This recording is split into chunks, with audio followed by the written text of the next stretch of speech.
আসসালামু আলাইকুম গাইস, আজকে আপনাদের সাথে কচুরলতি আর পাঙাশ মাছের রেসিপি দিব। প্রথমে পানি দিয়ে দিয়েছি, তার ভিতরে কচুরলতিগুলো দিয়ে দিলাম। হালকা করে ভাপ দিয়ে নিব। ভাপ দিয়ে নেওয়ার পর ঠান্ডা পানি দিয়ে হালকাভাবে ধুয়ে নিব। তারপরে কিছুক্ষণ কচুরলতিগুলো রেখে দিব। এখন আমি হলুদ মরিচ দিয়ে পাঙাশ মাছগুলো মাখাইয়া রাখছিলাম। এখন আমি পাঙাশ মাছগুলো ভাইজা নিব।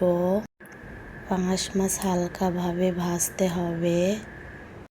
পাঙাশ মাছ ভাজলে এর ফলে তেলটা একটু বের হয়ে যাবে, তাতে একটু বেশি ভালো লাগবে কচুরলতিগুলো খেতে।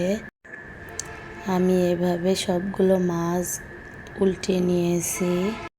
এখন মাছগুলো উঠাইয়া ফেলবো। মাছ ভাজা তেলের মধ্যে দিয়ে দিলাম পেঁয়াজ মরিচগুলা।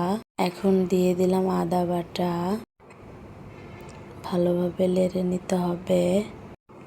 তারপরে দিয়ে দিছি হলুদ মরিচ, পানি একটু দিয়ে দিয়েছি। আমার ভাতও হয়ে গেছে। ভালোভাবে কষিয়ে নেওয়ার পর কচুরলতিগুলো দিয়ে দিলাম। দিয়ে ভালোভাবে কষিয়ে নিব। কষিয়ে নেওয়ার পর যে পর্যন্ত তেল বের হবে না সে পর্যন্ত হবে। তারপরে দিয়ে দিয়েছি পানি। তারপরে দিয়ে দিলাম মাছগুলো। দেওয়ার পর কিছুক্ষণ হালকা জালে রাখতে হবে।